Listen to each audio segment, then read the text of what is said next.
آپ مجھے بتائیں کہ کتنے لوگ ہیں جو ایسے موقع پر الحمدللہ بھی کہنا جانتے ہوں گے؟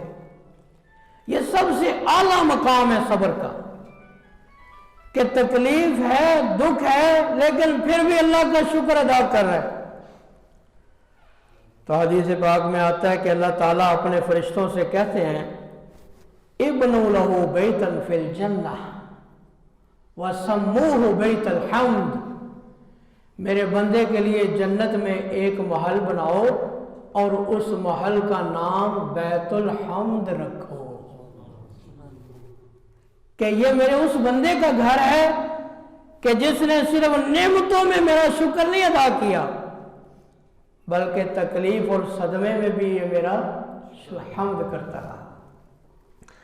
تو یہ بھی توحید کے ساتھ اس کا تعلق، صبر کرنا بھی یہ دل کے اعمال میں سے ہے، اور بے صبری اور واویلا کرنا اور اسی طرح ماتم کرنا اور نوحے پڑھنا یہ اللہ تعالیٰ کی توحید کے خلاف ہے، یہ اللہ تعالیٰ پر ایمان کے خلاف ہے، کیونکہ موحد جو خالص توحید کو ماننے والا ہے وہ ہر حال میں اپنے رب کے اوپر راضی رہتا ہے۔ تو جی آگے پڑھیں۔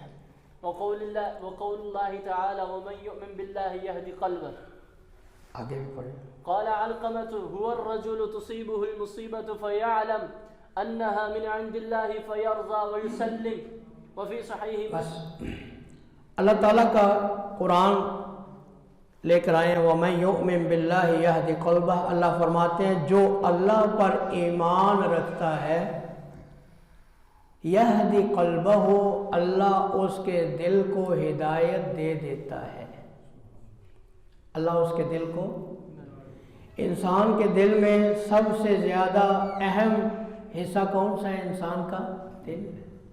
دل اگر ہدایت یافتہ ہو جائے تو پورا جسم، دل اگر درست ہے تو پورا جسم درست، دل اگر خراب ہے، حدیث پاک ہے نا الا ان فی الجسد لمضغہ اذا صلحت صلح الجسد کلہ واذا فسدت فسد الجسد کلہ الا وہی القلب، یہ درست ہے تو پورا جسم درست۔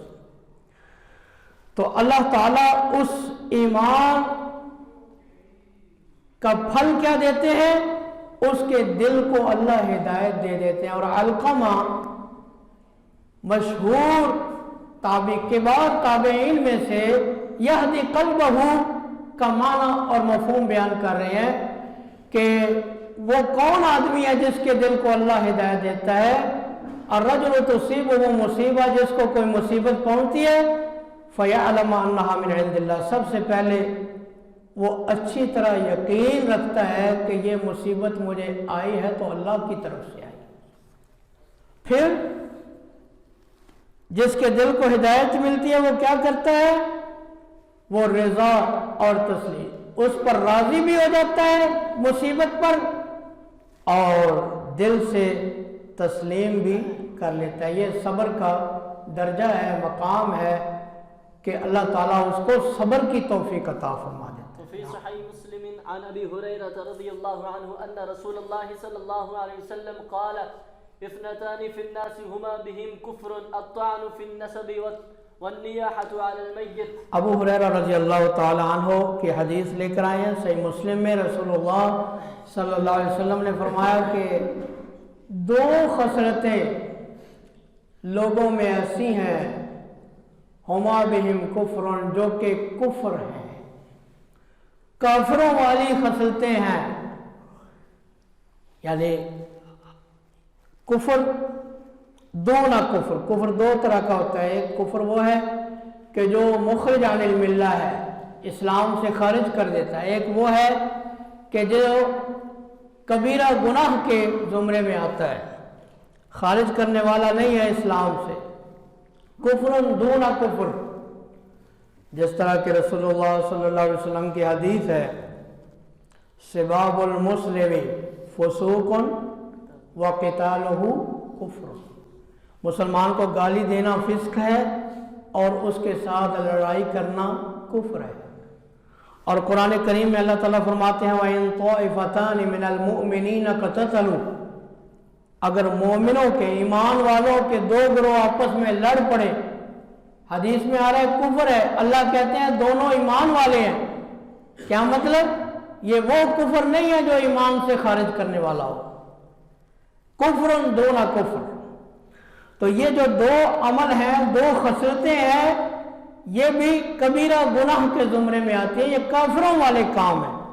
نمبر 1 الطعن فی النسب، کسی کے نسب میں، خاندان میں تان زنی کرنا، کسی کی برادری کے اوپر تنقید کرنا، کسی کے آباء و اجداد کے اندر کوئی عیب نکالنا، یہ کبیرہ گناہ ہے۔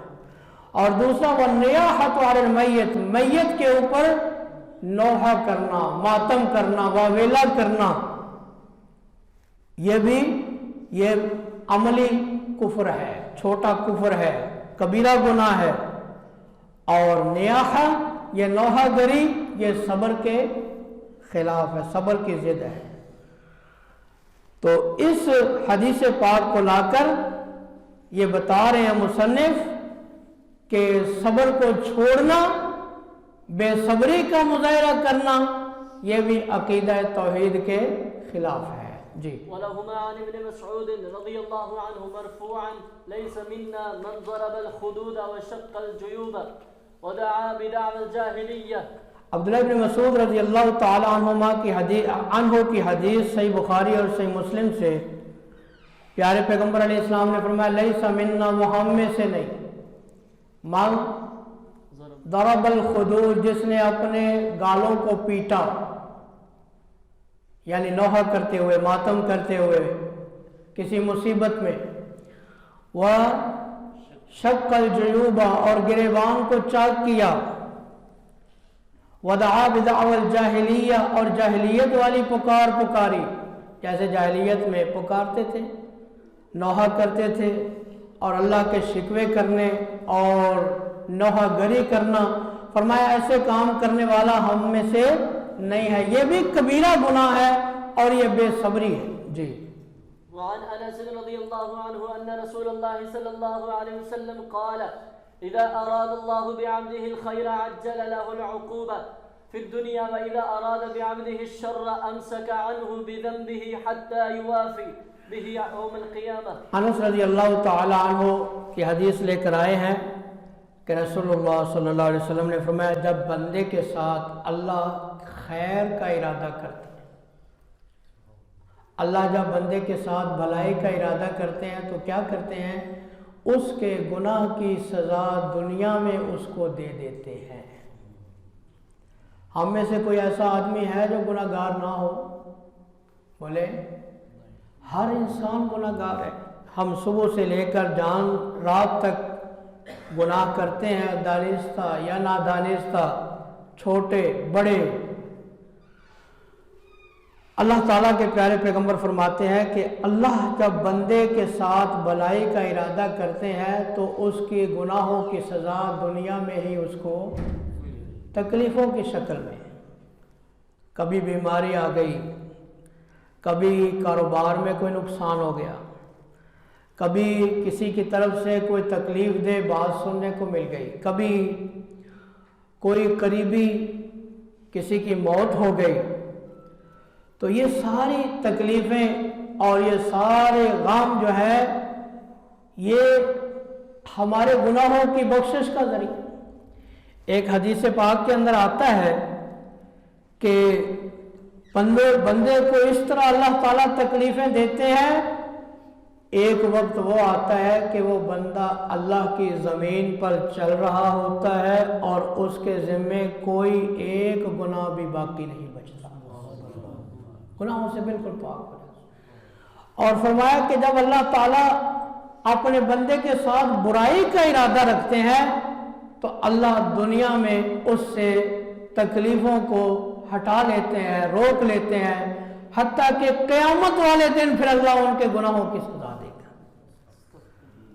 تو اس حدیث پاک سے ہمیں یہ پتہ چلتا ہے کہ اگر کوئی انسان ظالم ہے، اگر کوئی انسان گناہ گار ہے اور وہ آرام میں ہے، وہ صحت مند بھی ہے، اس کا کاروبار بھی بڑا ہے، نعمتیں اس کے پاس بہت زیادہ ہیں، خوشیاں ہی خوشیاں ہیں، تو اس کو کسی دھوکے میں مبتلا نہیں ہونا چاہیے، بلکہ اس کو سمجھنا چاہیے کہ اللہ تعالیٰ اس کی رسی کو دراز کر رہا ہے، اللہ اس کو ڈھیل دے رہا ہے۔ ایک حدیث پاک کے اندر آتا ہے کہ جب آپ یہ دیکھیں کہ گناہوں کے باوجود اللہ تعالیٰ کسی کو دنیا دے رہا ہے تو یہ مت سمجھیں کہ اللہ کو اس سے بڑا پیار ہے۔ انما ہوا استدراج، یہ اللہ کی طرف سے اس کے لیے ڈھیل ہے۔ تو جب تکلیفیں آئیں تو ہمیں صبر کرنا چاہیے، اور اگر ہمیں تکلیفیں رک جائیں تو ہمیں اپنے اعمال پر غور کرنا چاہیے۔ اگر ہم کوئی غلطی کر رہے ہیں، گناہ کر رہے ہیں، حدیث پاک کے اندر بخار کے بارے میں آتا ہے، فرمایا اللہ تعالیٰ نے ہر مومن کے اوپر جہنم کا ایک حصہ، جہنم کی آگ کا مسلط کر دیا ہے بخار کی شکل۔ یہ بخار جو ہے یہ اللہ کی رحمت ہے، اور پیارے پیغمبر نے فرمایا کہ یہ بخار انسان کو گناہوں سے اسی طرح پاک اور صاف کر دیتا ہے جس طرح کہ بھٹی لوہے کو زنگ سے پاک اور صاف کر دیتی ہے۔ اور اسی لیے جلیل القدر صحابی ابی بن کعب رضی اللہ تعالی عنہ نے دعا کی تھی، جب یہ بخار کی فضیلتیں سنی، اللہ کے پیارے پیغمبر کے پاس ایک آدمی آیا، کہنے لگا کہ اللہ کے پیغمبر بخار کیا ہوتا ہے؟ بخار کیا ہوتا ہے؟ پیارے پیغمبر علیہ السلام نے حیرت سے اسے پوچھا، تمہیں زندگی میں کبھی بخار نہیں ہوا؟ نہیں اللہ کے پیغمبر، مجھے تو کبھی زندگی میں بخار نہیں ہوا۔ فرمایا میرے صحابیوں، اگر تم نے دنیا میں کسی جہنمی کو چلتا پھرتا دیکھنا ہے تو اس کو دیکھ لو۔ یہ تو اللہ کی راہ۔ اور ابی بن کعب رضی اللہ تعالیٰ عنہ نے دعا کی تھی کہ اللہ مجھے بخار دے، اور ایسا بخار دے کہ جو مجھے جماعت کے ساتھ نماز سے پیچھے نہ رکھے، جہاد سے پیچھے نہ رکھے، یعنی اتنا لاغر نہ کر دے کہ میں مسجد ہی نہ جا سکوں۔ تو صحابہ کرام فرماتے ہیں، بیان کرتے ہیں کہ جب بھی ابی بن کعب سے ہاتھ ملاتے تھے، مصافحہ کرتے تھے، تو ان کا ہاتھ آگ کی طرح گرم ہمیں ملتا تھا۔ تو یہ تکلیفیں جو ہے ان کو ہمیں اللہ کی رحمت سمجھنا چاہیے، اور خوشیاں اگر ملے تو ہمیں اللہ تعالیٰ کی طرف رجوع کرنا چاہیے۔ جی۔ وقال النبي صلى الله عليه وآله وسلم إن عظم الجزاء مع عظم البلاء وإن الله تعالى إذا أحب قوما ابتلاهم فمن رضي فله الرضا ومن سخط فله السخط حسنه الترمذي۔ جی آخری حدیث رسول اللہ صلی اللہ علیہ وسلم کا فرمان ہے، ان عظم الجزاء مع عظم البلاء، فرمایا کہ جتنی بڑی آزمائش ہوتی ہے اللہ اتنا بڑا بدلہ عطا فرماتے ہیں، اور اللہ تعالیٰ جس قوم سے محبت کرتے ہیں اللہ اس کو آزماتے ہیں، اور جو آزمائش کے اندر راضی رہے گا اللہ کی رضا اس کو ملے گی، اور جو آزمائش کے اندر ناراض ہوگا، غصہ کرے گا، اللہ تعالیٰ کی سختی اس کے اوپر، اللہ کا غصہ نازل ہوگا۔ رسول اللہ صلی اللہ علیہ وسلم کہ صبر کے مناظر بہت سارے آپ دیکھیں، یعقوب علیہ السلام صبر کی ایک بہت بڑی مثال ہے قرآن کریم میں۔ ایوب علیہ السلام اللہ فرماتے ہیں اِنَّا وَجَدْنَاهُ صَابِرًا، ہم نے ایوب کو صابر پایا۔